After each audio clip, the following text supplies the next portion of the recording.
This week in gaming, we might be getting another God of War game. A Bloodborne remake almost happened, and then it got shot down. Shot down, cold blood. Sony, Shot through the heart. yeah, and you're to blame from software. Sony pulls out of the PC gaming race and so much more. This is the Nerd Cave News, and I am one of your illustrious hosts, joined by my good friend and co-host, Derek Daniel. Derek, how's it going, my man? It's going pretty well, man. You know, another week, another disappointing news cycle, as you can see here. Yeah, it's one of those. It's like, well, it's like we got the Highguard news, we got Bluepoint, which I wrote an article over on Substack about and everything. And then we also we got the news that we're finally going to get Assassin's Creed Black Flag. Like, we didn't know that we're going to get Assassin's Creed Black Flag resynced, right, like, or whatever. Ubisoft is, you know, the Fort Knox of keeping secrets. Not. Yeah. Oh my god, dude, I'm yeah. And then the whole we might be getting, which this is not true, but it was like, oh, the Fallout New Vegas remake scare that we had in the middle of the week, and Greg absolutely losing his ever-loving mind. I kind of watched that live, and I was like, that is it's great. Like, it was a valid crash out, but it's also one of those where middle age is definitely like, Greg is going through a midlife crisis for sure. Yeah, exactly. Welcome, Amy. Welcome, Joe. Welcome, Chloe, and everybody else. We're live on all the places tonight. We're live on TikTok. We're live on LinkedIn. We're live on YouTube. We're live everywhere, guys. Thank you so much for being here. Make sure to hit that like button, all of those good things. Hello. Koshi, welcome, TR9VR. Welcome, everybody, to the stream. We're going to be talking about all the video game news that you need to know tonight. And we love to start the show by jumping into what you've been playing. Derek. So, I played a little bit of Expedition 33. I'm on the relationship quest with Mael, try and get her relationship up, which, there's a couple of characters, that you have to go on a mission and go to some new areas in the map to, up the relationship quest, and they always involve fighting a boss. This one is fighting one of the ancient creatures that you fight during the game. There's there's two that you have to get, access from to go through and get to the Paintress. Well, there's a secret third one that you do if you want to build your relationship with Mael. So I'm on that. I'm doing that thing. It's interesting. It's like you're climbing a high tower, which I think is like a prelude to like one of like the no, I don't want to say hidden areas, but it's like one of those one of those high level areas that you find throughout the overworld in the Endless Tower or whatever. So I think that's like prepping you. It's like, all right, you keep ascending. Maybe not. I mean, you're not finding endless waves of bosses, but I digress. It's getting verticality, as you can say. Okay. And then I did play a little bit of Sons of Sparta, a little bit more of that. It's just, I don't know. As much as I like God of War, it's just not pulling me like others have. And it's not a knock on it because of the gameplay style. There's just not much of a story. Like, there's interjections every once in a while, but it's just sort of like Kratos and Kratos and Deimos talking to each other. Yeah. And it's just like little lines of dialogue here and there, but mostly it's just like, hey, we are for Sparta. And I'm like, okay, you said that 1,000 times already. We get it. You're loyal to Sparta, as is every other Spartan that you come across. You're not different, bro. You're not special. I don't know. But he is special. Well, that's later on, like many years down the road. But I don't know. I still want to give it a fair shot, but it just is not grabbing me, especially coming off of Expedition 33, which did enthrall me for so long. The last 2+ months, it's just grabbed me. You know what I mean? So I don't know. I'm always excited for more God of War, but especially now that we know that they're remaking the Grease trilogy from the ground up with like new mechanics and stuff like that, is more enticing than, you know, something different in that universe. But, you know, as we'll talk about here in just a minute, there is a possible new game in the Norse realm that we might visit, but we'll get to that later. Zach, what have you been playing? Dude, I've been playing a pretty good bit of things. So let's go good to bad. Sit back and relax. Good to bad. That okay. Or indifferent, I guess, would be more of the way I would put this. So first up, played a good bit of Death Stranding 2 this past Sunday, I think is when I played. And dude, it is so fun to build roads and monorail systems in that game. And I'm glad that I took the time to do so, because there was a mission where I built all of these roads and it was like, oh man, it's raining like crazy. Everything's flooding. Like you need to like build these bridges, like not because like you can build roads and they'll like cross the streams and all of that. But if you don't, you have to build bridges because you'll literally get swept away. Right. But I'm literally just driving down my nice paved road, and I'm just like, ha! And I'm not having to deal with any of this. None of this. It was it was nice. And just getting some different tech in the game and the story progressing. I got Elle Fanning's character in there, and I was playing out in the living room, and there was this really cool moment where she just like shows up and shows off, if you know what I mean. If y'all have played Death Stranding 2, y'all will know what I'm talking about. Absolutely. If you know. Yes, absolutely boss sauce, dude. It was so epic. So I was super stoked with that.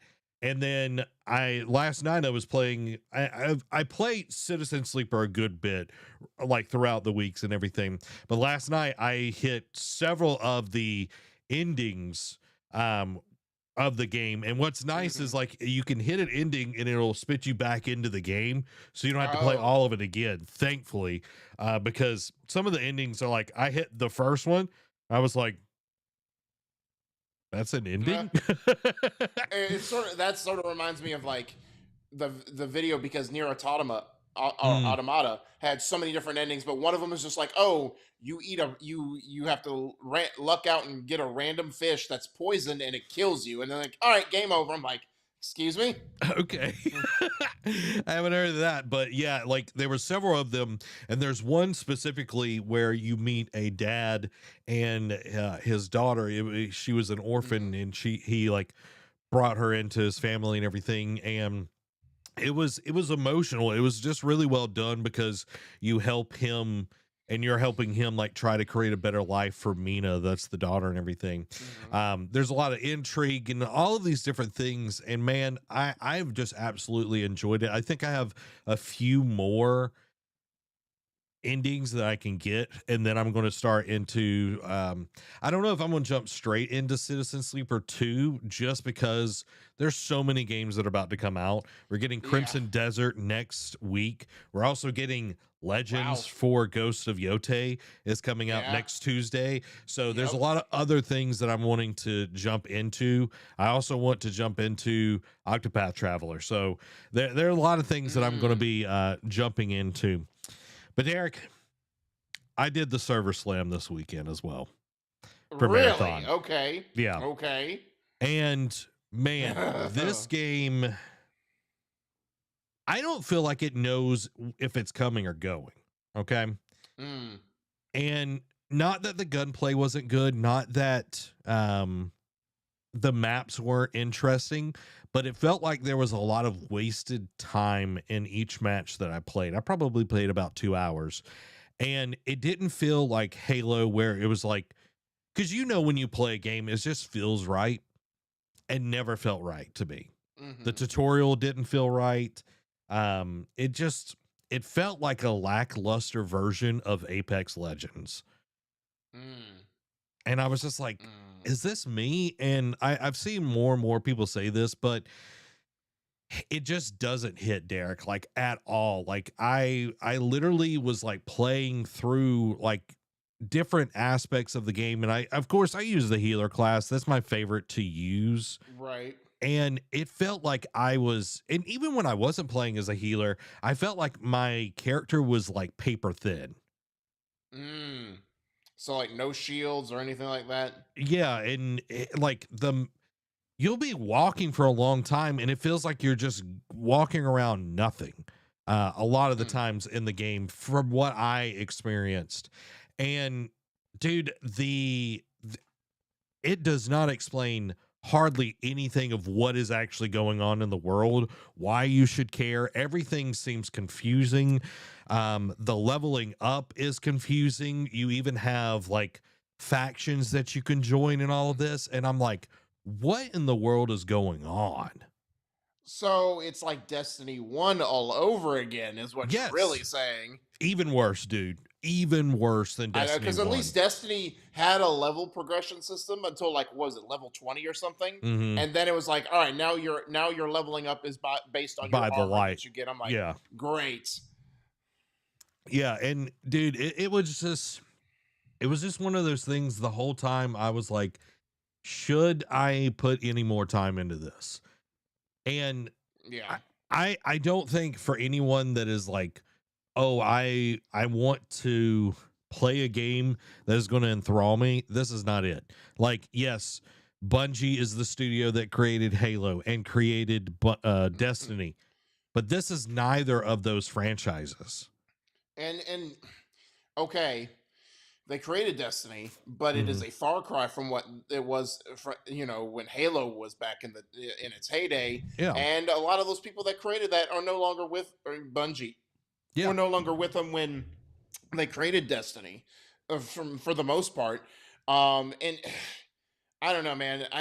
I've seen the writing on the wall for a very long time that Bungie has, been a shell of its former self, and not even with all the in-office politics, with that weird creator that is like, hey, don't worry about creating this. Look at my car collection. Yeah.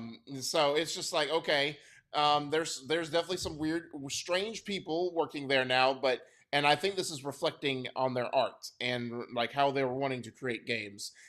And again, we'll get to it. That's one of our last news articles of the show, but I don't know if they'll go the way of Concord Studio, but it definitely will. The game will not have as long of a lifespan, and we've talked about that's been kind of our prediction, is like maybe a Yeah. month or so in that Marathon will be dead. Yeah, I think, and especially because this is a paid game, this is not a free to play game like Yeah. Highguard was, or Concord was Well, also a paid. yeah, I'm about to say same price as Concord, $40 for the Founders Edition. Yeah, and I think the reason why Helldivers 2 did so well is because you could understand it from the get-go. You knew it was going to be this tongue-in-cheek, over like hyperalized propaganda kind of game, but For democracy. for democracy, you understood what you were getting into, even if you didn't play Helldivers 1. But Right. this game, I'm like, I don't know what's going on. The tutorial was confusing enough. And it's like, oh, well, you got to like manage your health and you got to manage your shield. And I'm like, okay, I understand that. It's kind of like Arc Raiders, or, even any of the other stuff, plates and Call of Duty and all of that. But dude, it just felt like there was so much stuff that I felt like I was juggling to try to understand. And I like the art style, the color palette, but it felt like there was so much information getting just like shot into my eyes that it was hard to pay attention what was going on. It was like reading the culling game rules and when you're watching subbed in JJK. Yes. Don't get Amy started on that. Do not get Amy started on that. But dude, I feel sad because it's like, this is another Jim Ryan decision, and we're about to see the repercussions of that. And also it's like, I know that that they were talking about, I think today, or might have been yesterday, like, well, we're going to talk about it here in a minute, actually, about some more decisions with some things with Jim Ryan. But dude, I'm very scared for Bungie. I'm scared for all the people that are on that team. I don't want anyone to lose their jobs. I want I want it to be successful, but Derek, I don't see how this game is going to be successful. No, I don't see it either, man. And unfortunately, like we said, it's another bad decision, a bad product of Jim Ryan, like him forcing this live service thing. And again, obviously Concord was a failure. You know, Highguard is pretty much now closing its doors, essentially. We'll talk more about that later in the show. If this is, you know, on life support already, it seems like maybe, who knows, maybe it's just not a game for you, and maybe it finds its audience that sustains it for a very long time. Who knows? I hope that, because that would result in people not losing their jobs.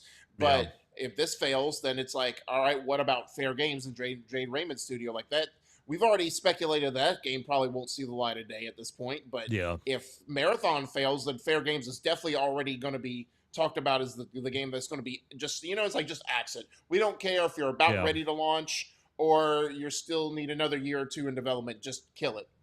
Well, and my thought on this is PlayStation needs to stop making multiplayer games. Correct. Completely. Like that is not their wheelhouse. Yeah, and it's like we still are getting 2 Horizon, which makes no sense to me. We're getting 2 Horizon multiplayer games, one that's not even on the PlayStation. No. Which, you know, there's a lot of bad decisions going on, and they're trying to ride the ship and everything. But I wanted to try Marathon out just because I have loved Bungie for so long, and it was like, okay, the gunplay feels pretty good, the movement feels good, but everything else about that game, I was just like, that's where the good stops. Yeah, I'm just like, okay, this is not it, Chief. This is not it. Right.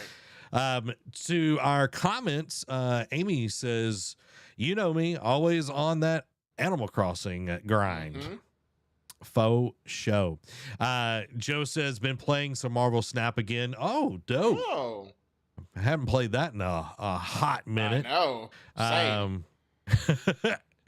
And then also been playing Lego Star Wars Story, and we will 100% it. Let's go, man. Let's go. Yeah, dude. They've been playing the Skywalker saga.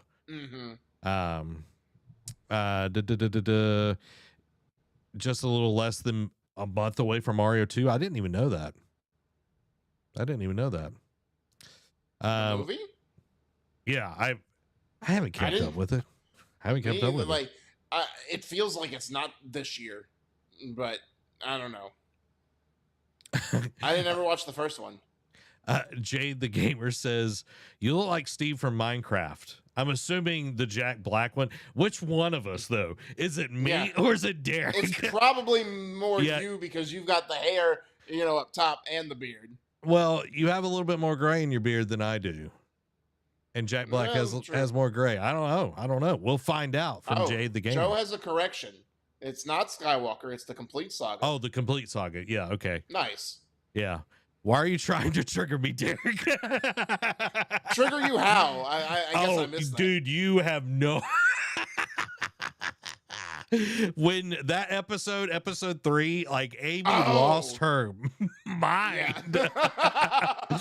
Oh my gosh. It was and even watching it in dub, it still is not that, it still doesn't, you can hear it, you know, explained, but it still doesn't make sense. It's like, okay, and they still, and over the next couple episodes, it's like they still try and bring up rules here and there, like not all of them, but just like several rules, and I'm just like, this is still just seems like a whole jumbled mess. Yeah, I'm glad it's not just us. Michael, what's up, my man? Hope you're doing well. Guys, let us know what you're playing down in the comments below. I have a light that's blinking, so I apologize for that. So I might see a blinking light.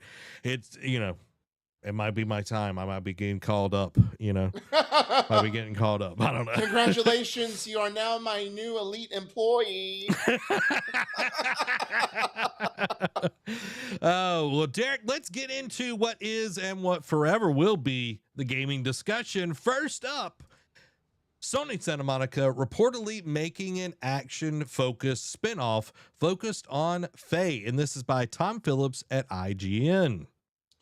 God of War developer Sony Santa Monica is reportedly working on a major spin-off focused on Faye, which is Kratos' wife and the mother of Atreus. Whispers of what exactly Santa Monica was working on next have been growing over the past weeks, following an earlier tease by Bloomberg reporter Jason Schreier that the studio's next project was, quote, not a new IP, but it might feel like one. Over the weekend, the LinkedIn profile of a writer who worked on the project was widely shared online, describing it as a, quote, new franchise within the God of War universe. Then notorious leaker Nate the Hate stated that the game would center on the character of Faye, something IGN also understands to be accurate. Quote, yes, the game is set within the God of War universe, and the lead character will be Faye, wrote Nate the Hate, who has a decent track record with leaking video game related project information.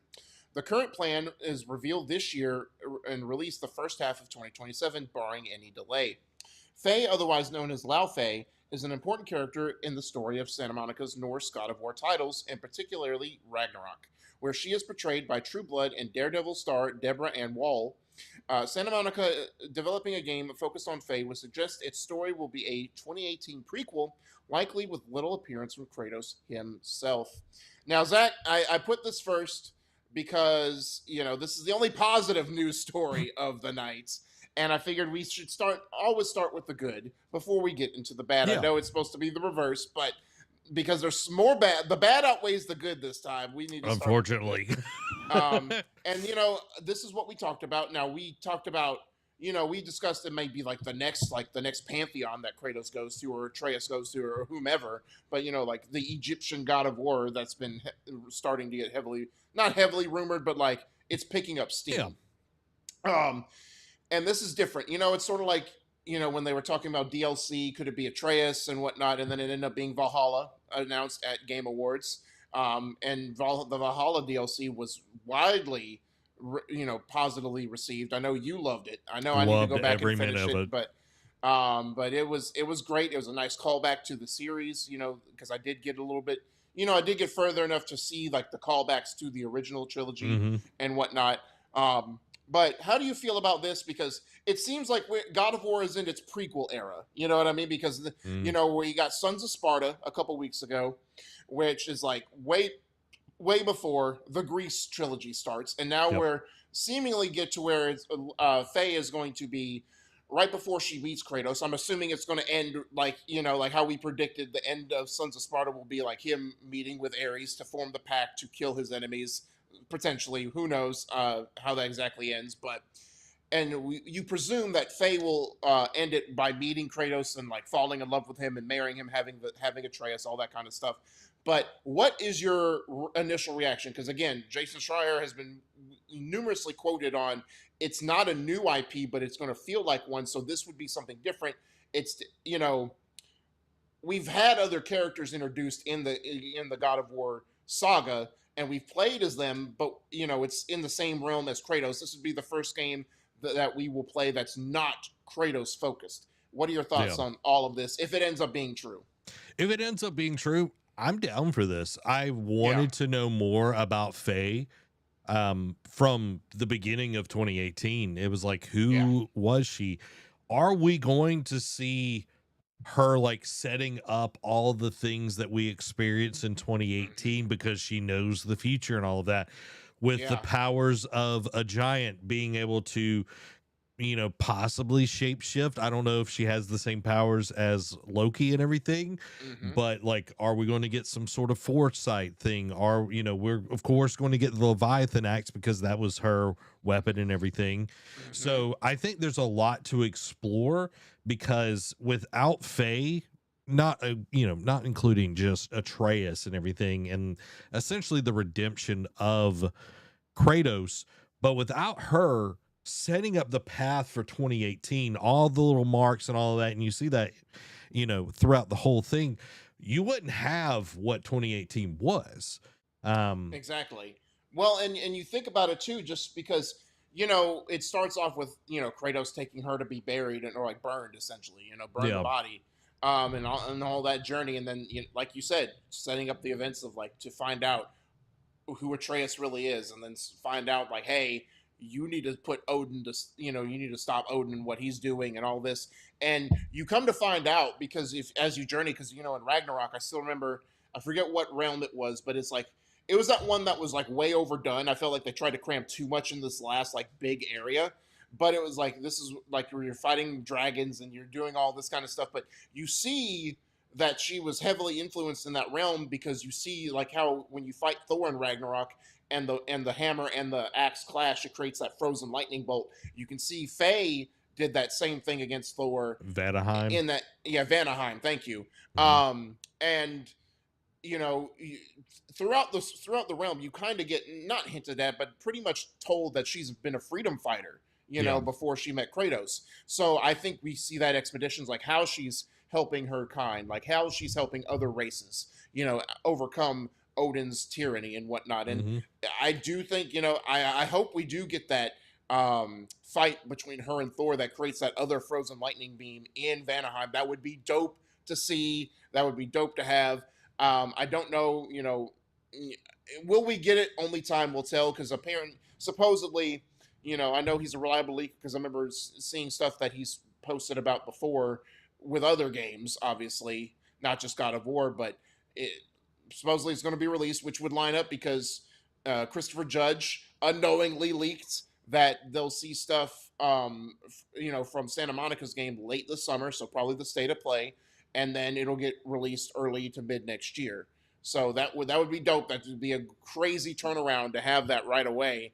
But yeah, I agree with you. I think it'd be dope to see. It's like getting more background of a character, because up until the game, if this game is confirmed to be true, we've only heard, you know, we've only seen her wrapped body, and then we've just heard stories. Like, and then of course we see that flashback with her, that beautiful scene between her and Kratos, where you know, he's still overcoming it and talk that great line about grief.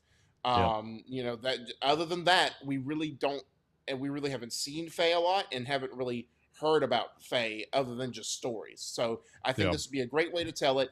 And if this is what Corey has been working on, it will be done right, because if we learned anything, like this has been a story about growth, emotion, you know, just emotional growth, and just learning how to move on from what you've done. You know, like your past actions do not define you, as we've learned with Kratos.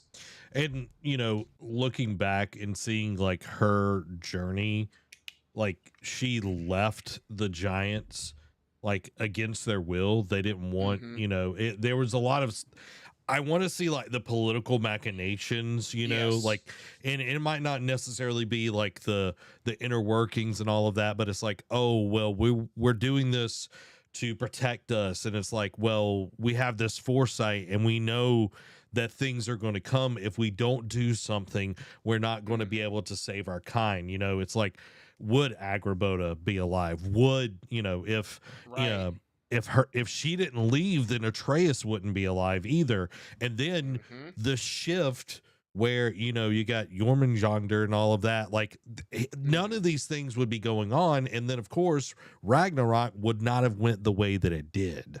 Correct.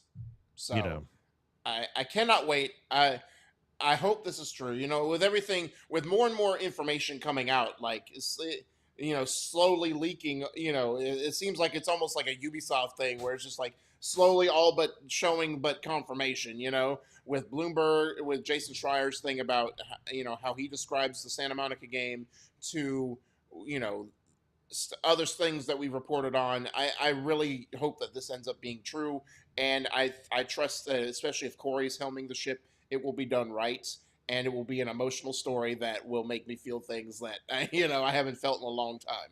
Yeah, and the actress, I loved her in Daredevil. I can't remember her name off the top of my head. Deborah Ann Wall. Yeah, I think she's awesome. So let's do it. I want to see it. I want to see it. So, well, maybe in summer. Maybe in summer. Guys, let's talk about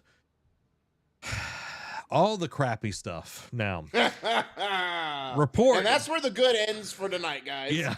Yeah. Other than seeing our smiling faces. Report. And it's all downhill from here. Report: Bluepoint pitched a Bloodborne remake, but it was rejected as From Software didn't want it to happen. And this is by Wesley LeBlanc at Game Informer. The original article is by Jason Schreier over at Bloomberg. So PlayStation shut down Bluepoint Games, the developer behind Demon's Souls and Shadow of the Colossus remakes, earlier this month. Amongst general sadness at the news amongst players, there was also a feeling that the studio would have been the one to finally do something with Bloodborne, ideally a remake considering Bluepoint's pedigree. Now, according to a new Bloomberg report, it turns out Bluepoint did pitch a Bloodborne remake in early 2025, but it was rejected by PlayStation due to From Software's desires. Bloomberg says its sources told it that Bluepoint was told the numbers made sense to remake Bloodborne, but From Software didn't want it to happen. As the report notes, former PlayStation exec Shuhei Yoshida theorized during a Kind of Funny interview last year that From Software president Hidetaka Miyazaki, who directed Bloodborne, was interested in remaking the 2015 action game himself, but was too busy to do so. Yoshida said he doesn't want anyone else to touch it, and that if that's true, he believes PlayStation would respect Miyazaki's wishes, even though PlayStation owns the Bloodborne IP. After that rejection, Bluepoint reportedly pitched an updated version of Shadow of the Colossus, which the studio already remade for PlayStation 4 in 2018, and it was also turned down. Other pitched projects included a Ghost of Tsushima spin-off, among other games set within pre-existing PlayStation franchises, according to Bloomberg, which also reports that employees at the studio began to fear for the company's existence when the God of War Trilogy remake was announced earlier this month, on February 12th, without their involvement. A week later, on February 19th, PlayStation shut down Bluepoint just 5 years after it acquired the beloved studio in 2021. Zach, I get, and you want to also be on the fly on the wall. I don't doubt that, it wasn't genuine that Miyazaki said, he wanted to do it himself, but he just didn't have the time. And it's like, cool, you can be a consultant because, even, why do I blank on names? The head of Naughty Dog. Neil Druckmann. Thank you. He was involved in so many things that even he had to take a step back and just be more of a consulting role in season 2 of The Last of Us TV show. Mm-hmm. So it's like you can still be consulted on a beloved IP and still not have time to do it. Like you can let other people in on your baby. You know what I mean? Like you don't have to just gatekeep it essentially. And I also, this is just me. Maybe I tend to be an overthinker sometimes, Zach, as you will know.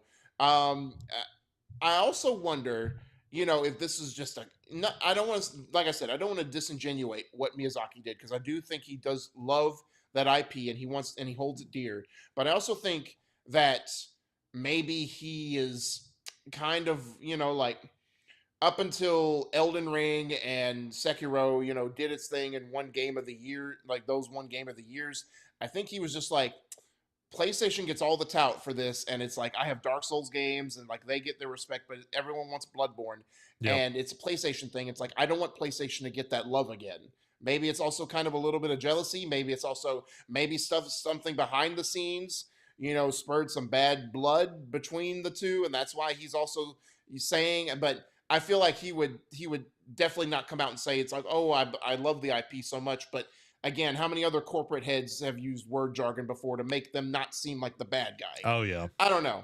I feel like something is also, playing a factor in this, something akin to that, but I don't know. I'm not, we don't make video games, Zach. We just report on them.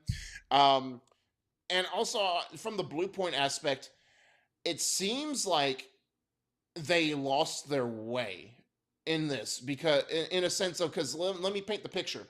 They kick off with the 2018 Shadow of the Colossus remake. Everyone loved it. It was done so well. It felt like a brand new game.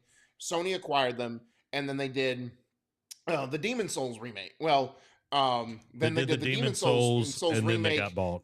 And then they got bought, which was a PlayStation 5 launch title, remake of the one that started it all for the Souls-like saga or genre, and everyone ate it up because it was like one of the big titles for PlayStation, and then Sony bought them, and then it was just like, okay, what other remakes you want us to do? And then and then they probably have some other things in the pipeline, but then Jim Ryan comes in like he's doing and ruining everything, as we're learning out.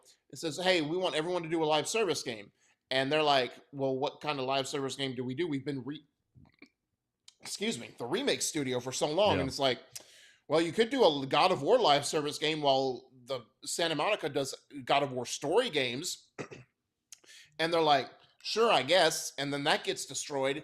And then they're like, oh, let's go back to remakes. And it felt like they got, even before the, the report says, a week before they got announced to be shut down, they felt panicked that the studio wasn't going to be sustained. It felt like they were panicking way before that, because it felt like they had to pitch another project, and they were just throwing things at the wall. Like, like their Bloodborne was, I think they wanted to put all their chips in the Bloodborne remake, because that was something people were clamoring for, even though some people were like, just give us a 60 FPS version. I'm like, you could do that in a remake. Like, shut your mouth. Just let them cook here.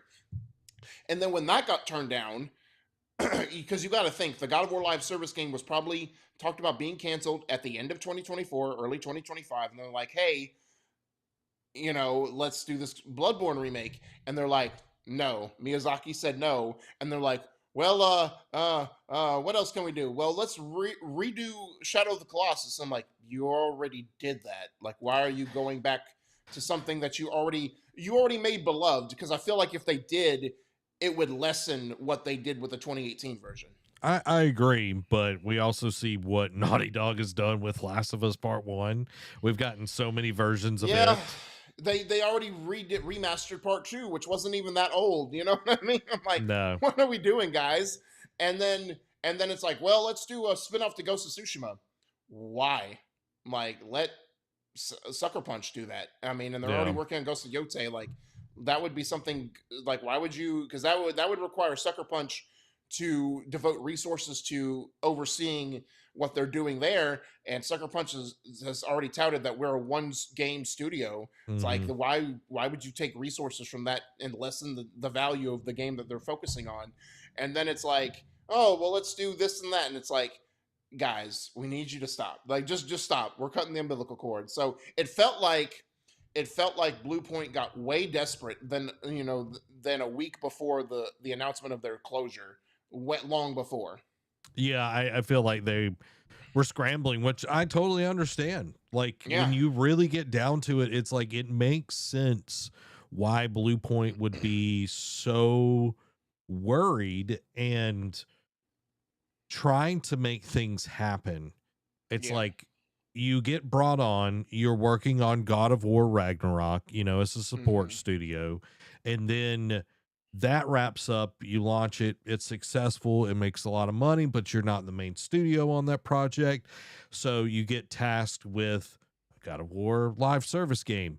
That falls through. And then it's like, okay, well, let's do what we are known for, and that's remaking games. And the one game that people want the most out of all the PlayStation's roster, literally, like, Bloodborne is still like in the, like, I want to say, like, the top 5 full dollar like sales is Bloodborne.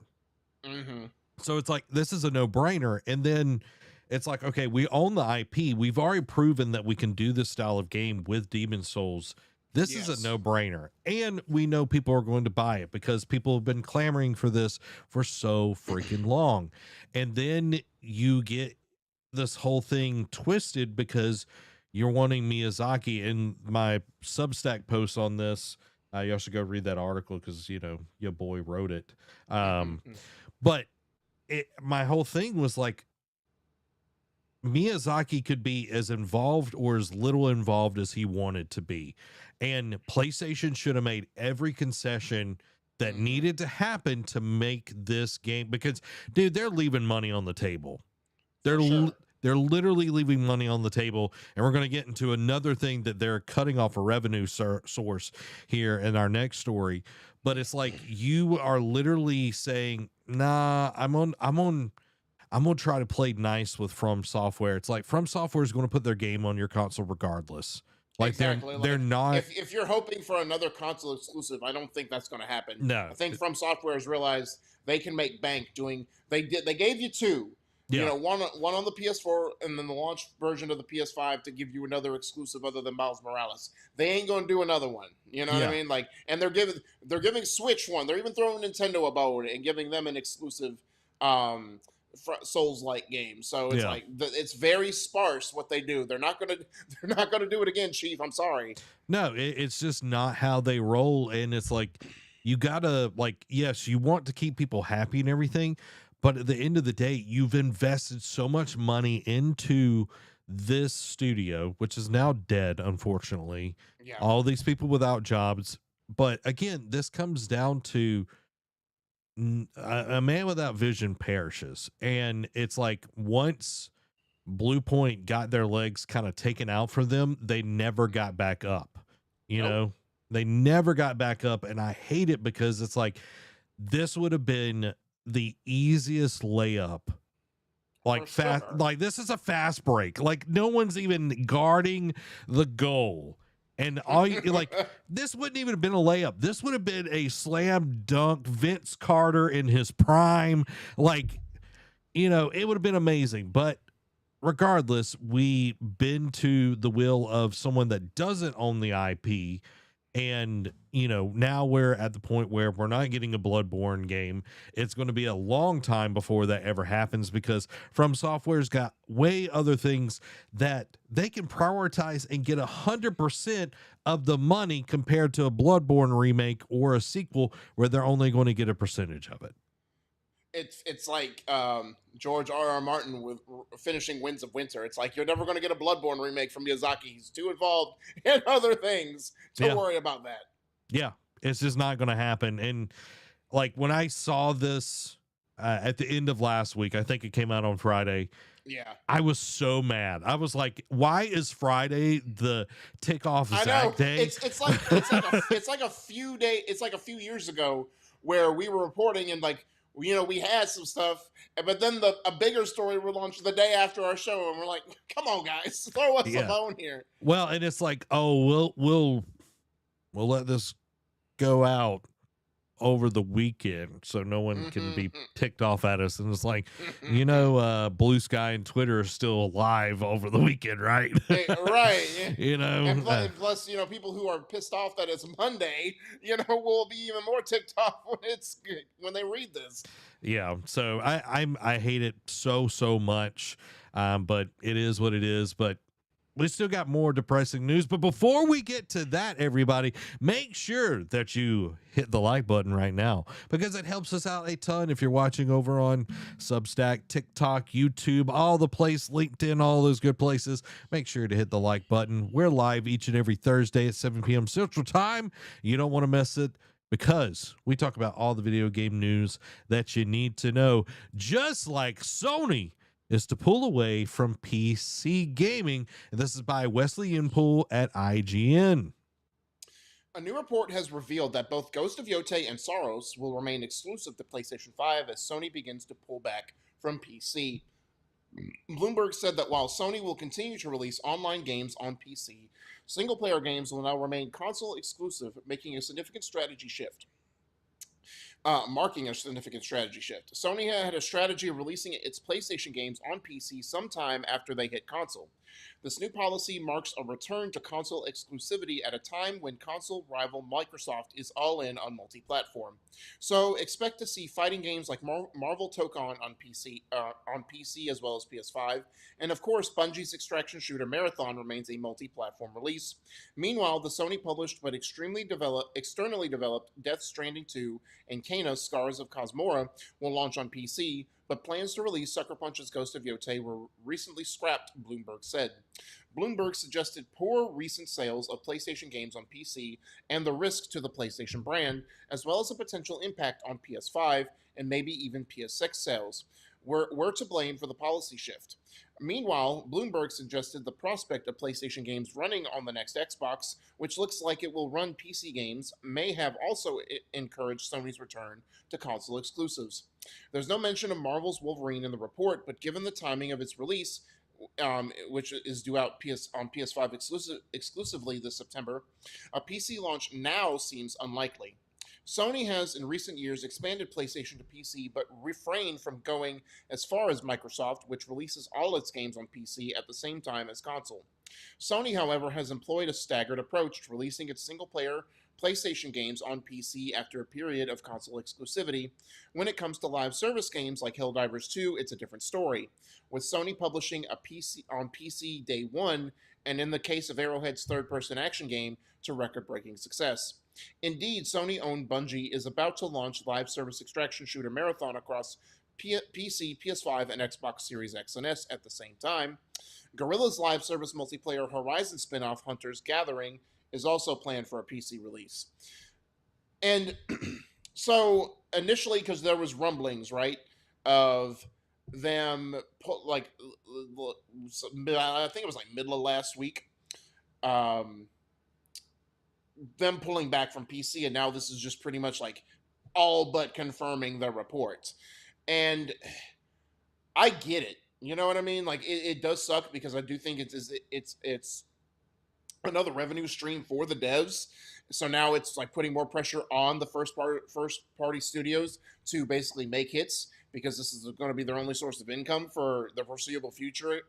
You know, until PlayStation changes their minds again. But also, it's like you're losing player base because, or like people who are getting interested because people who are only PC were like, again, people who are PC are mainly PC. Like, there's a scant few who have PC and consoles. You know what I mean, and vice versa. Like, I have we both have PlayStations, but I don't play on PC. So it's just too time consuming for me, and it's just like I have PC for other things to do. I get it, but I also get that the bottom line, right? Like, so at the end of the day, it's a business. And if Sony is seeing that this is not paying dividends and it's not a great ROI, then why are we keep investing in resources in making a porting our games over for not that much of an increased revenue stream? However, that being said, I do feel, because I was watching Kind of Funny this morning and they brought this up and I didn't even consider it. That means now, hopefully, it doesn't mean this. Maybe they turn into a support studio like Raven Software. But what does this mean for Nixxes? Because they bought them several years ago to port PC games, from console to the PC. So what happens to them? I think the worst is that they're going to be the next studio that closes. But I hope that they just, after shutting down Bluepoint, even though people would more understand that what Nixxes is, but in an industry that is closing studios left and right, laying mass layoffs left and right every day. I mean, we report on it every week. There's some type of layoffs, whether it's a story or in the quick hits, that they don't close them and they use those resources elsewhere. Like, again, even if it's just a support studio, like go help Santa Monica on the God of War remake, or go help Guerrilla on Hunter's Gathering. Do something. You know what I mean? Like, have them do something. Don't just put them out to pasture like you did Bluepoint a few weeks ago. Sound. I hope Nixxes survives. Nixxes survives. I don't want to see another PlayStation studio be closed, because my God, they have closed so many since they went on an acquisition run, and it's like it. Greg said it's like PlayStation shoots themselves in the foot and Xbox shoots themselves in the head. So it's like, yeah, you know what I mean? It's like, what is Xbox going to do tomorrow to to outdo this kind of decision? But I was looking at the running the numbers and everything while you were talking. So this is, over the last 3 years, they've averaged about 1.35 billion over the last 3 years. So fiscal year 2022, 250 million, fiscal year 23, 450 million, fiscal year 24, 650 million. So we don't have 25 yet. Right. So that is a good chunk of money. Let's just say they've been able to rake in $2 billion over like the last few years with a B. That is a huge amount of money to just say, we're good, we don't need it. And they're wanting to leverage their console player base to make up for that. So what does that mean? That means we're going to see increased cost of PlayStation Plus. We're going to see, maybe, I hope not, that it's going to cost more to buy PlayStation games, where we go up to $80. I hope not either. And you know what I mean? And I do. And thinking about it too, it's like they're worried that they'll cut their legs off, with PS5 and potentially PS6 sales. And I'm like, And I'm sitting here thinking, I get it. Like, it's valid. Like, they want Yeah. as many consoles in homes as possible. At the same time, what have we talked about time and time again? They lose money on consoles where they make it up as software. And if you put your software, even if it's on a different platform like PC or whatever, if you put that on another platform and that's more revenue, like you talked about, that's 2 billion, averaging 2 billion roughly a year or whatever. And it's like you rake that in extra. How much more can you put that into R&D? How much more can you give that to your studios to make better games? And it's like, I know it's a crazy concept. No, budgets are too big, Derek. It's too big. It costs like $200 to $300 million to launch Spider-Man 2, which is crazy. Right. It's a crazy cost. So they're not going to give more to studios. They're going to just keep on shaving it down. Like Greg said, Herman Holst is walking over to Nixus with a shotgun and he's about to take him out, you know? Yeah. And I don't know, man. Like, I get where they're going with that, but I also don't get that argument with the whole cutting off the console sales, because again, you make up the lost revenue in hardware because you want to sell them consumer friendly, or at least they did. Now there's no telling. It's not going to be consumer friendly no matter how you dice it, but they're still going to lose money on the hardware, and you make it up with software sales. So the focus, crazy to say this, Zach, but the focus should be on games and making sure the most amount of gamers can buy your games. Like, and it's crazy to talk about. I know it's an asinine concept, but I'm just spitballing here. Yeah. Well, and it's like, okay, we're definitely going to see the PlayStation 5 price go up. That's going to be another thing. But it's like you're punishing people coming in. And you're also seeing like how that's affected Xbox, because last year they raised the price twice on the Series X and S. And it's like that we saw PlayStation also raise their prices last year once. Mm-hmm. But it's like, how are you going to make up for that amount of money? You know what I mean? And it's like Hunter's Gathering is not going to make that money, and neither is Tokon Fighter is not going to. It just or Marathon. Like Marathon is definitely not going to make its budget back. Came out today and everybody's already dogging it, and it's just sad to see. And I understand the reasoning. They don't want to cut their nose off to spite their face. They don't want to rob Peter to pay Paul, that kind of deal. Totally understand that. I am all for Sony focusing on first party games and making great games. But I think the reason why we saw less and less interest as the PC ports went on is because it was so sporadic. There was no, oh, it's going to be 6 months and it's going to come out, or it's going to be a year and then it's going to come out. And there was a lot of times where there was a PC port to something and there was little to no kind of advertisement. There wasn't a real big push around it. And like, we're of course getting Death Stranding this month, Death Stranding 2, I think on the 11th is when it's coming out on PC. I thought it was the 19th, but one of those days. Regardless, it's middle of March. And it's like, that's exciting because I know Death Stranding 2 is freaking amazing. I love that game. So it's like, now we're going to see, okay, how well is Death Stranding 2 going to do? Because I'm pretty sure Death Stranding 1 did well. I know God of War did well over on the PC, both of them. And it's just like, I think knowing the cycle that needs to happen and which games actually deserve to be ported. Yeah, exactly. Like, port your big ones. Like, you don't, and this is gonna sound asinine to say because we both love the game and it won Game of the Year. You don't want to port Astrobot over there. You want to port the ones that are gonna entice PC gamers. You know what I mean? Like Spider-Man, like a Ghost of Tsushima, like Horizon.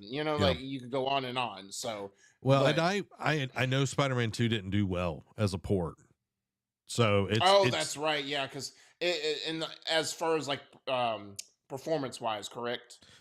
Performance, but it didn't sell well over on there. So it's like, You got to know, but it's like you literally invested in a studio for ports, and now you're, Right. you know, it just feels like a lot of weird decisions that are going on. And again, I know a lot of this is coming down to we're trying to right the ship from the decisions that Jim Ryan made. From the dark days. Yeah. And like, kind of funny you said it well. It's like you can look at a lot of the things that have gone wrong in PlayStation, and it all stems back to Jim Ryan. Yep. You know, I mean, look at. I don't think it was as bad. It was just a bad marketing push in this aspect, right? Look at Don Matrick. Look at how much. Oh my God! Phil Spencer had to come in and yeah, right the ship to just make Xbox like put Xbox on people's radar again.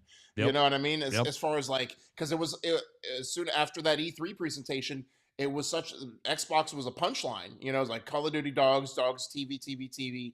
You know, that whole marketing push for the Xbox One was just a punchline, and no one took them seriously anymore, and turned a lot of fans off by being like always online and this, that, and the other. And then Phil Spencer came in and it's like, let's just focus on games yeah. and just let people be gamers. And everyone was like, huzzah, someone who gets it.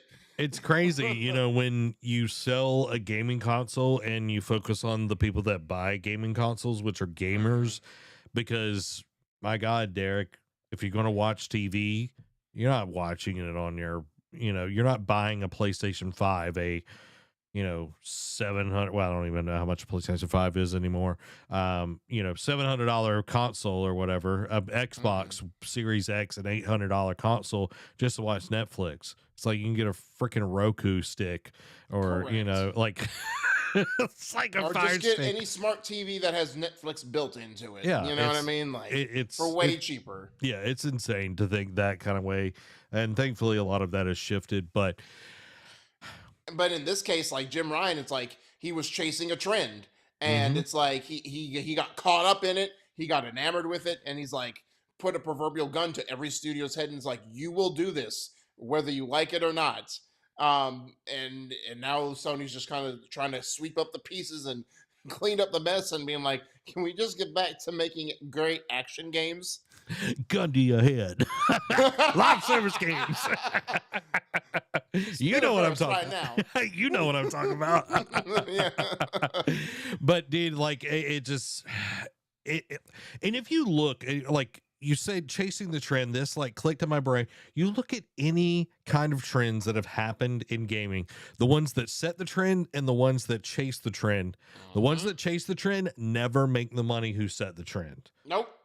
Doesn't matter who you are, doesn't matter how talented you are, you never catch up to the trend setter. MMOs, no one has ever done it better than WoW. No one has ever made more money than WoW. Open world games, nobody's ever done it as good as GTA. There's been a lot of great open world games, but everybody tried to do that, and then everybody tried no to one puts a life on pause like they do for GTA for other games. You know what I mean? Yeah. So it's just another thing. Stop chasing trends, game developers. For the love of God, stop it. Do something Be the interesting. Trendsetter. Like if you look at like the Clear Obscura team, if they chased the trend, we would have got a crappy game. Oh yeah, it wouldn't have won Game of the Year. We wouldn't even be talking about Sandfall Interactive at all. Like it would have been like Concord Studio. It would have just came like a fart in the wind and then just left. Yeah, and if Hideo Kojima chased trends, he wouldn't be Hideo Kojima. Yeah, well, yeah, I'm about to say Hideo Kojima has never. You want to talk about someone who goes against the grain? Yeah, Kojima is the poster boy for that. 1,000%. I do have one, well, not necessarily correction, but earlier you said Shuhei Yoshida. You didn't say Full of Grace, Derek. I'm sorry, Shuhei Full of Grace. What's funny is in my Substack article, I literally have Shuhei Yoshida and then in like blocks Full of Grace right beside it. I was like, gotta give the man his due. You're 100% right. So, well, let's talk about one last thing. Highguard has become the next Concord. Highguard to permanently shut down on March the 12th. And this is by Adam Bankhurst at IGN. Wildlight has announced that it will permanently be permanently shutting down Highguard on March 12th, which is literally a week from today. Before then, it will release one final update that adds a new warden, a new weapon, account level progression, and skill trees for those who want to get their final matches in. Wildlight shared the news on Twitter, saying, "Today we're sharing difficult news. We have made the decision to permanently shut down Highguard on March 12th. Since launch, more than 2 million players stepped into Highguard's world. You shared feedback, created content, and many believed in what we were building. For that, we are deeply grateful. Despite the passion and hard work for our team, we have not been able to build a sustainable player base to support the game long term. So, servers will remain online until March 12th. We hope you'll jump in with us one more time to show your support and get those final great matches in while we still can. The team is excited to release one final game update to enjoy in the remaining life of the game. We'll be adding a new warden, a new weapon, account level progression, and skill trees. Full patch notes are coming, and we're targeting tonight or tomorrow morning for patch release. From all of us at Wildlight, thank you for playing, for supporting us, and for being part of Highguard's story. So, it, you know, you hate to see it, and I know this game has had a very weird release slash reception. I know it all started with the one final thing at Game Awards um, this past December, and everyone was like, "What is this?" You know, and Yep. like so, you know, like it vibed with some people, but you know, it was just like the whole stigma behind it is like this is the final thing, you know, because you want the final thing to be a banger. And again, I think Jeff had no ill will, you know, Yep. in showing this and like pushing for them to be at Game Awards. Do I think he should have put him at the last final thing? Probably not. But I generally think he was enamored with what he played and he wanted to show the world and be like, hey, like any people who like this style of game like I do, you should try this game out. And you know, there's been reports come out since then. It's like, should we have done it? You know, like cursed if you do, cursed if you don't type of thing, as we've discussed. You know, it's a catch 22. And, you know, then the whole thing with Tencent coming out backing them and then pulling backing. And I think it was reported that someone talked to someone at Highguard or the Wildlight and saying, it's like, oh no, we're funding this. And it's like, oh, that's not going to be sustainable. And then, of course, they had mass layoffs like a week or so ago, and Yep. they were down to 20 people working on a And again, if they were just working on a single player game and just putting out patches, 20 people is doable.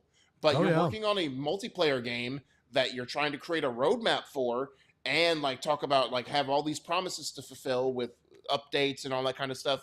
20 people's not going to get the job done. Nope. You know what I mean? Like it's not going to.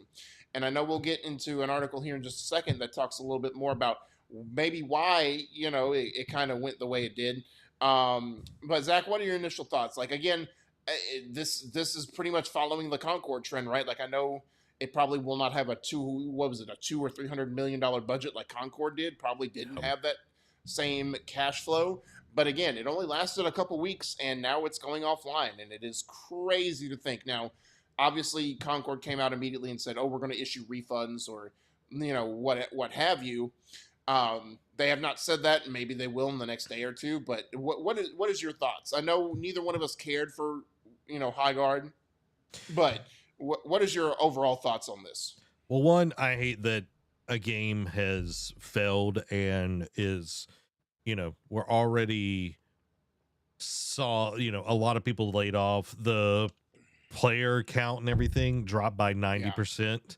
Yeah. And that says a lot about a game. And I know a lot of people wanted to save the game, but we are here now. And man, from January, I think it says in here, it launched in January, like the end of January. So a little over a month, really, when you get down to it, that they were live. I thought it launched in February, but I mean, no, I could be wrong. It was late January. It was like the 25th or something like that. So a little over a month, you're live, and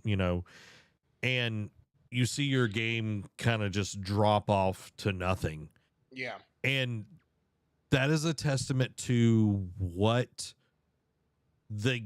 people want to play. They don't want to play a game that feels like another game, that looks like a botched version of another game. You know what I mean? Especially it's in the same genre as like you talking about.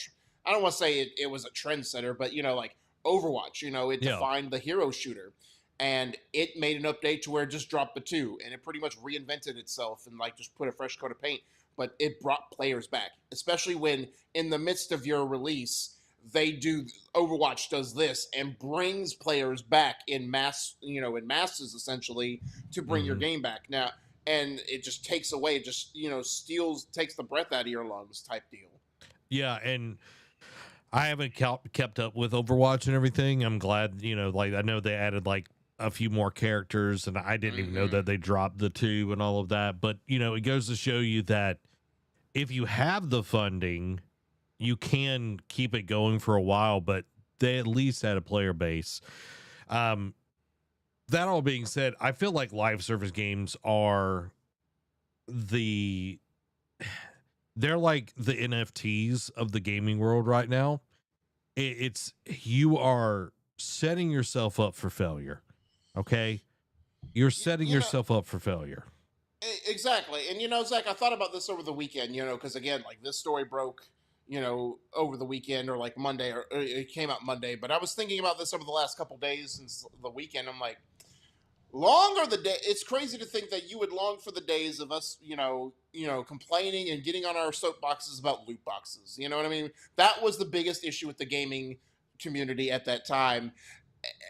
Especially when we recorded on multiple times. It was bad. It was invasive, I get. But I would almost prefer this to the live service stuff and and the studio closures. Like, I would much rather discuss that at this point in our career than what we're reporting on. Because I was thinking about this too, man. It's like such a sad state that the industry's in that only 3. I know we just hit March. This is our first episode of March, and we're still early in the year.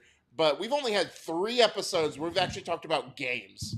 Yeah. Or at least like the rest has been negative, like closures, people leaving, layoffs, bad trends, all this kind of stuff. And it's like, I would much rather talk about loot boxes because at least it wasn't that bad. You know what I mean? Yeah. It got to a certain point, but it never got, too bad. Which, that microtransactions, those have always been the bane of my existence. But like, again, I agree with you. I would rather fight that than the live services that we've been dealing with, the studio closures, the layoffs, the crazy acquisitions, and then, just the fallout from it. Yeah. Nate says hero shooters are lame. They had their time in the sun, but I kind of agree now. Like the last one that tried to make it tried to fuse like hero shooter and battle royale was Apex Legends. Yeah, like for me, Derek, I there's just so many other cool things to have. You know what I mean? Yeah, yeah. There is just so much more. So much more.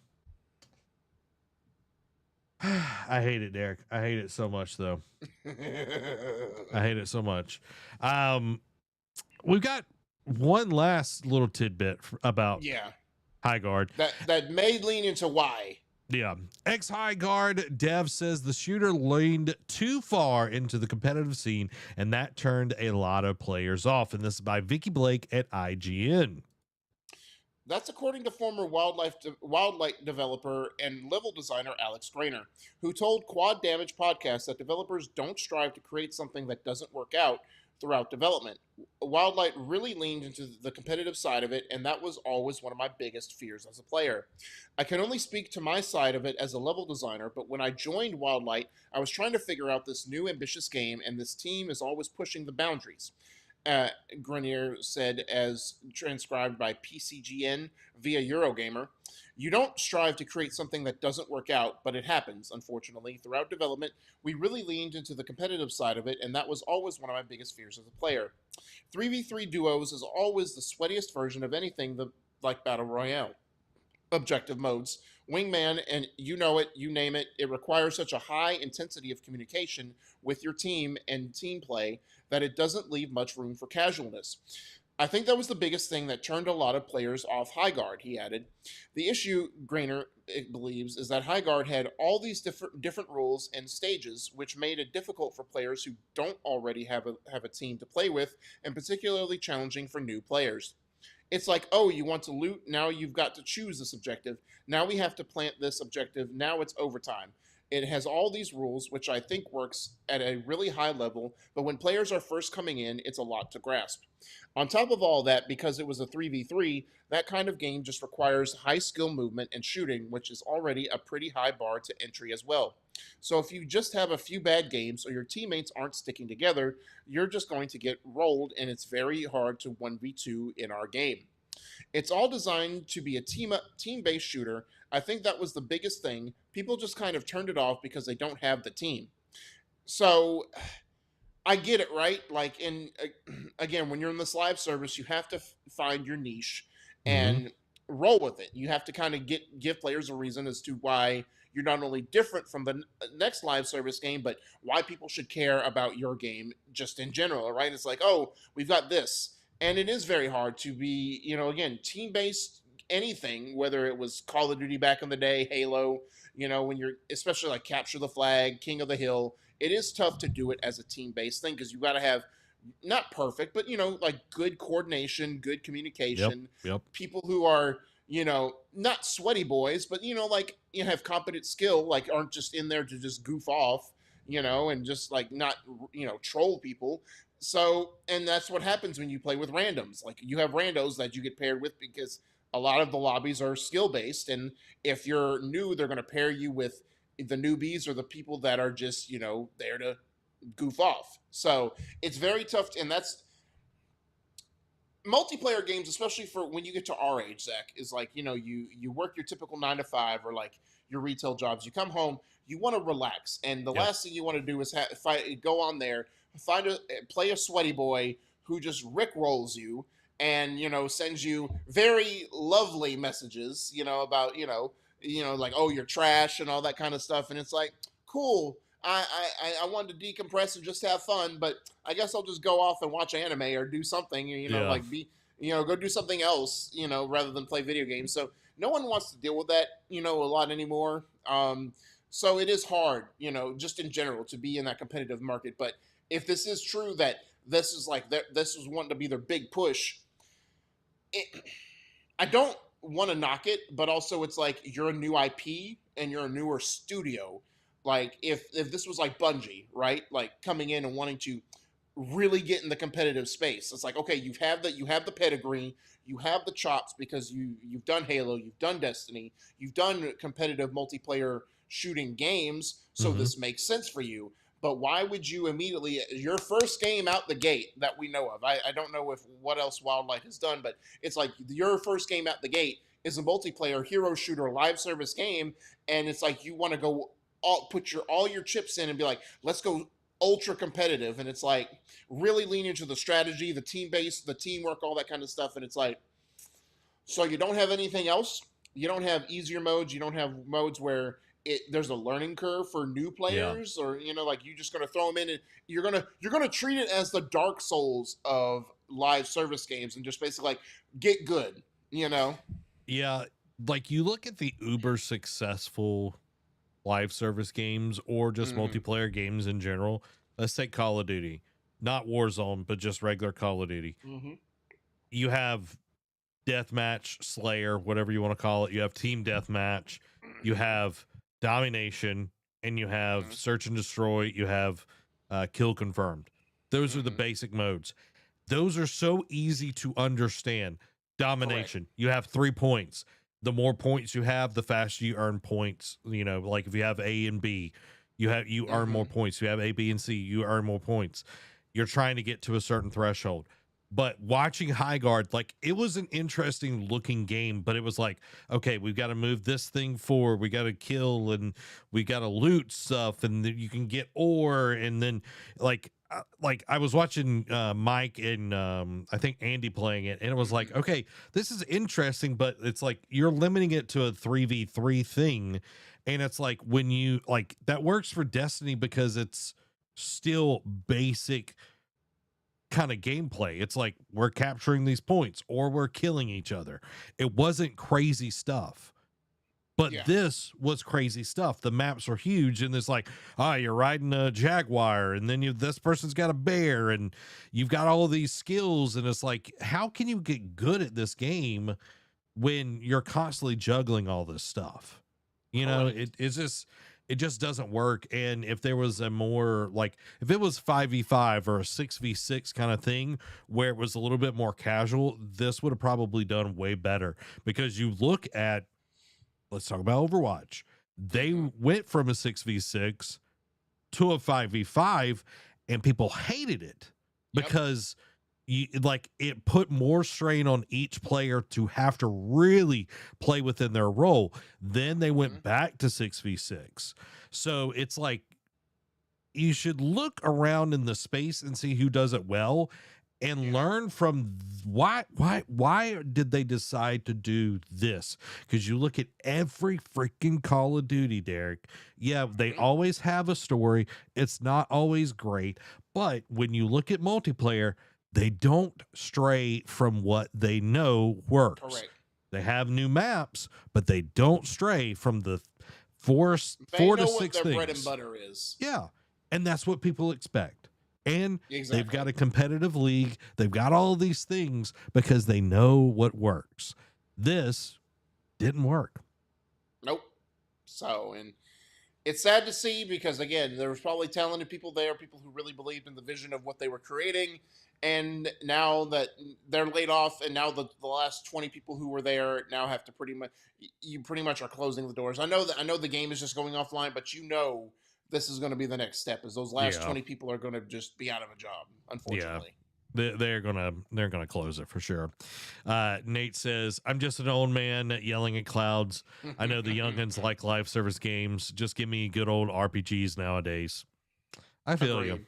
I'm all about a good RPG. It's like, or just a good game in general. Yeah, that too. But the game that you've been eating ice cream is an RPG, Derek. Yeah, that's true. Expedition 33. We're changing you, Derek. We're slowly changing you. I know. Well, everybody, it's time for the Patreon Quick Hits. The Patreon Quick Hits are brought to you by our wonderful patrons. Go support the Nerd Cave by getting your very own Nerd Cave membership to help us continue to make awesome shows just like this one. You're helping a 1.5 person business keep the lights and mics on. Pick a tier that fits best for you. If you don't have any bucks to toss, that's okay too. You can become part of the crew by getting a free membership or a membership that makes Derek holler because you're throwing that dollar. Go over to patreon.com/nerdcave and get your subscription today. Now for the Patreon Quick Hits. First up, a franchise we haven't heard of in a while, Wolfenstein 3 Casting Call reveals performance capture is set to begin later this year and run into 2027. Final Fantasy VII Remake Part 3 director says switching to Unreal Engine 5 would have risked our own progress being stalled. Warner Brothers Discovery teases 2027 to 2020 and 2028 will see the return of some of its biggest franchises. Sure, I think that was just to fluff themselves up to get bought, but we'll see what they do. Nvidia admits graphics card shortage isn't ending anytime soon. You can now access God of War Sons of Sparta multiplayer challenge mode if you input a secret code. Stage Tour is a spiritual successor to Guitar Hero from Red Octane Games. Team Asobi is hiring for its next project and mentions fun gameplay mechanics in job listing. Let's go. Fun gameplay mechanics in job listing.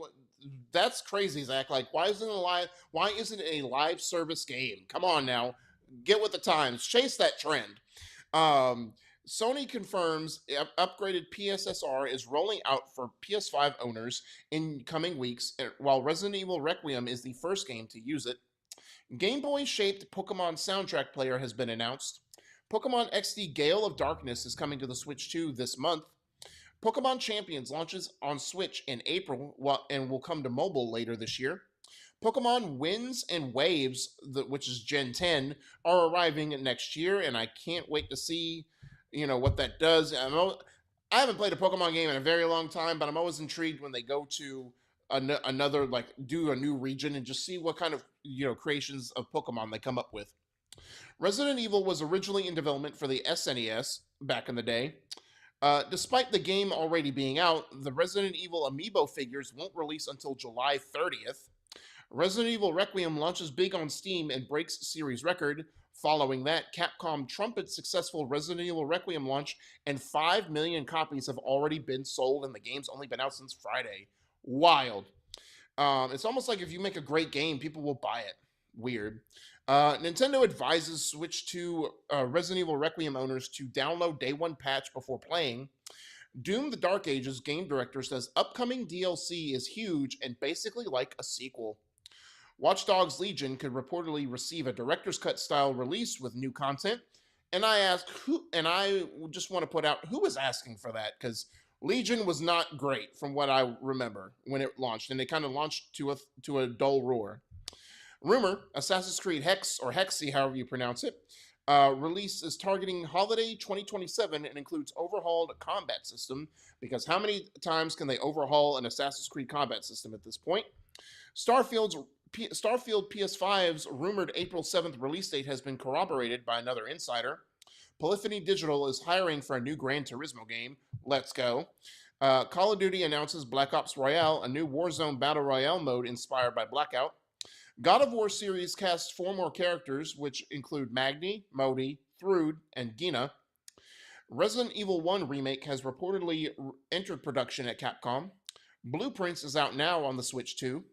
Max and Chloe have been cast in Amazon Prime's Life is Strange TV series. Nintendo announces 3 retro Mario games returning for Mario Day. That's going to be March 10th. Call of Duty leaker hit with legal demand, while Activision insists even wrong leaks hurt devs and mess with players' expectations. To that I say, the players' expectations are on them, to an extent, unless the studio overpromises those expectations. But The Sims 4 will open an official marketplace to let content creators sell mods for a share of money. Pokemon Pokopia becomes the highest rated Pokemon game of all time. Let It Die is ending its service on September 1st, but will relaunch as Let It Die Offline Edition this fall.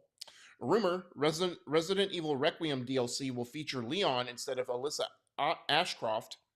Atomic Heart's final DLC, Blood on Crystal, is locked for an April 16th release date. Assassin's Creed Black Flag Remake all but confirmed as Ubisoft teases its existence in new update. Assassin's Creed Unity 60 FPS patch hits PS5 and Xbox today. And again, who asked for it? Just saying. Unity, buggy mess, and then when it got fixed, still wasn't a great game, just because it wasn't a good Assassin's Creed game. Whatever. Lastly, Microsoft patent allows for AI or another human to swoop in and help complete your game.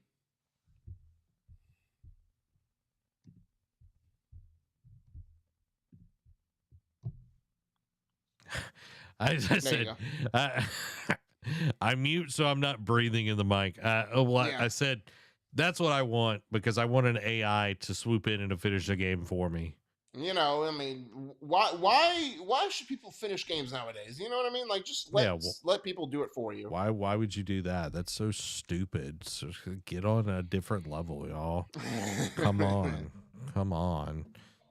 Yeah, man. I'm excited for a lot of things, though, Derek. I'm excited for a lot of things. That Doom the Dark Ages DLC. Dude, that's going to be freaking awesome. I mean, if it's going to be big enough to be almost like a sequel, that's insane. Yeah, that excites me a lot. It says it's upcoming, so that means it's probably this year. Yeah, means I might actually get Game Pass again, just so I can play it and everything. Because man, I know I need to finish the thing anyway, just because it's such a good game and I enjoyed the mess out of it. But Derek, I don't know if you have seen it. I'm pretty sure you have. But have you seen the God of War image from the TV show? Have you seen that? Yes, I have. I've seen that. Yeah. I'm going to pull it up for everybody here in just a second. But I wanted to talk about that real quick for everybody, since that came out last week. And I do want your thoughts and opinions on this. So everybody can see. So this is what we got, our first little sneak peek at God of War TV show. Derek, what do you think about this? Again, without like the rendering and like the like the finished product for production, we can only speculate so much. I want to see like it rezzed up, it like have all this all the digital stuff in there. I'm not sold yet on Ryan Hurst. Like this look, like of course, like the costume. I think like the costumes are on point. I do agree with that. I think it is video game accurate, but I don't know if I agree with Ryan Hurst's build because it's almost like it's like a fusion of. It's like if Kratos and Thor did the fusion dance, and it's sort of like met in the middle. And maybe just because he's hunched over a little bit. I don't know. Atreus. He doesn't feel ripped enough, and right. I'm nowhere near that physique. I'm not dogging on him or anything. It just doesn't feel like Kratos. Right. And and Joe brings up is like Atreus looks a little too young to me. I get it, but also as we've seen in Hollywood, young actors age fast. Once they start hitting that puberty and that growth spurt, they age fast. So I think they wanted to cast super young because whenever they get to the next season in like Ragnarok, because we saw like Sonny Soljic, who voices Atreus in the video games, like how much he changed from when 2018 launched to when Ragnarok, and that was only a 4-year difference. How much he grew up and how much his voice changed, and they kind of had to plan around that. So I think that from Hollywood's perspective, they had to kind of follow that trend. It's like, let's undercast him a little bit just to save ourselves from so that way if we cast a little bit older and then he looks like almost like a grown adult by the time we shoot season 2, we can cover ourselves. Yeah, because you look at like Stranger Things and all of that, they look like they're 40 at this point. Yeah, exactly. But that was also on Netflix because they took way too long, but I digress. Oh yeah. But it also is like the one knock I will say, it's like he looks like he can barely pull his bow back. So it's like I want to know how they will portray his strength. I know he wasn't super strong in either game, but especially 2018, he was kind of like very not weak, but very like compared to Kratos, like definitely Kratos was carrying that load in 2018. So I don't know. We'll only time will tell, Zach. Yeah, Nate says should have got Henry Cavill for Kratos. Dude, I would have loved Henry for it, but I don't think he could pull off the... No. Like, the physique I get, but also, like, the acting chops and, like, just that commanding presence. I don't think so. Yeah, I don't think he's got the... Like, he has a stoic side to him because he did play The Witcher really well. Yeah. But I don't know. I love Henry Cavill, though. He's one of my favorite actors out there. But yeah, dude, I saw this and I was just like, this looks like someone's really good cosplay. You know what? That's an accurate statement. It's like, oh, this dad and his kid, like really, really good cosplay. You know what I mean? It's like, man, that looks awesome. I'm glad for them. But when it was like, oh, this is the show, it's like, I'm like, okay, we need a Sonic moment here. Let's get this to look the way it should, And I know, like the Last of like I haven't watched season 2 of Last of Us, right? But I've watched season 1, and I know they took some liberties in that TV show because again, making a TV show versus a game format is way different. Well, to certain degrees, but it's also like you look at the casting, like the casting for that we just talked about, like Magni Modi, but then it's like Thrud wasn't introduced until Ragnarok, and then like Thor was teased at the end, but you didn't see him, but also Odin. It's like Odin wasn't in the game until Ragnarok, but they're being cast for season 1, and they're kind of, you assume they're following the 2018 story. So now, unless it's something like, like they give like a Odin perspective as like he's reacting to things that are going on, it's like, as Kratos is coming out, it's like, well, who is this? Like, I sense godly power, like talking about like That so it's like if they're giving like a behind the scenes type of thing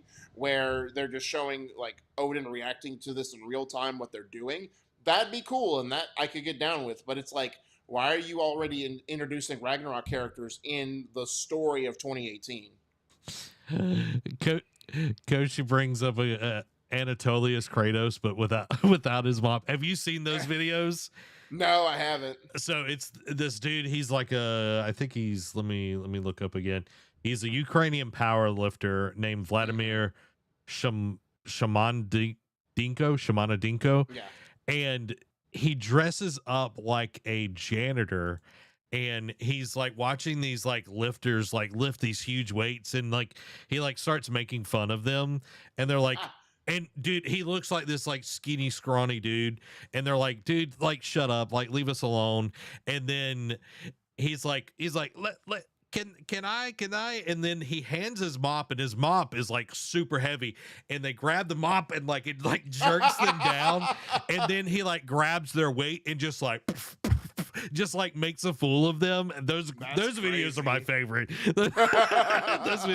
I think Anatoly would be awesome for that. But yeah, I hope we get a little bit more definition. You know, again, I'm not buff, you know what I mean? I got padding around everything. But it's like if you're going to play this character, like this needs to not look like cosplay. It needs to look like the real deal, because when you look at Last of Us, you look at Rings of Power, like everything looks great. And it's like this, it's like it's a start, but it isn't there. And correct me if I'm wrong, this is by Amazon, correct? Yeah. Then that's why. So it's not like it's some indie studio that's starting it up. Like they have money for a budget. Yeah, and it's like Rings of Power, they spent $2 billion just on the first season. Wow. Yeah. So, and like Rings of Power is great. Like the CGI, everything looks amazing. And it's like, this will make you gangbuster money. And we need to see that same diligence in there. Right. So it's a 32 kilogram mop. Woof. I don't know what that is in pounds. Let's do, let's see. What is 32 kilograms in pounds? Whisperflow AI, everybody. It's the best thing. I can type faster than ever. 70.5 pounds. So it's not super heavy, but when you're not expecting a mop to be that heavy, and you're like, oh, what the crap? But it's great. I love Anatoly. But yeah, that's it, everybody. That is our show tonight. 32 times. Don't tell me math. Don't Anatoly for Balder. That would be great. Don't we have a Balder already? Yeah, Balder's been cast. It's Ed Screen or whoever it is. I don't know. I don't know his name. LeBron James. That's all I know. LeBron James. All right, everybody. We'll be back on Tuesday, because Tuesday is Ghost of Yotei Shadows. Changing it up. We're going to play some of that. We might jump into some Expedition, but Shadows is definitely on the board to play. So, guys, thank y'all so much for being here. This has been Zach. And Derek. Y'all have a blessed week. Bye-bye.